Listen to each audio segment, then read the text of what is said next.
Wabaddewo obunkenke abeera enguudo mu Kampala bwe baggadde ekkubo eriyita ku Ikotolyo okudda ku ofiisi za Kampala ey'amasekkati.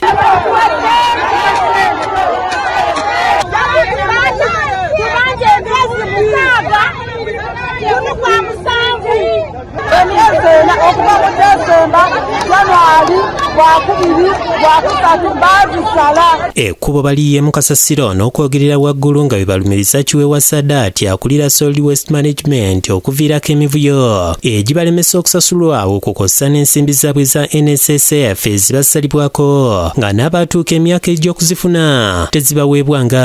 Bamanyi batusasula sente zaggwayo naye nga ate nno tubanja sente zaffe zibulira ku ofiisi peerolo zaffe tazitwala zonna.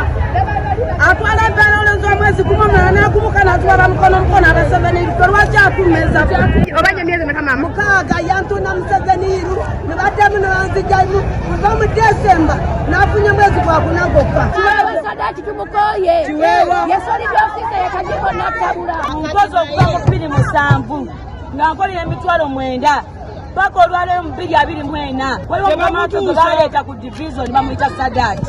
Obudde buno atuyita mutuli mpewo naye ng'ebbanga lyenkodde mu State Council omwezi gw'okuza n'ogwokuna gwefuukiddemu empewo naye ng'emabega sente zange mbadde nzifuna bulungi.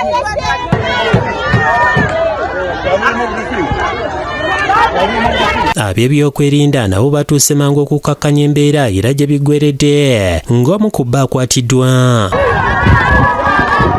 Ku lwa Mmeeya Uhuru, Kansala Simon Peter abasabye okubeera bakkakkamu ng'ensonga zaabwe bwe zikolebwako. Kye kimu kulwanagana so twagala tufune lisiti ene ng'ewedde sobole okutambula tuyite ED tuyite ne minisita tutambuze buli kimu bafune ssente ze kubanga mukoze.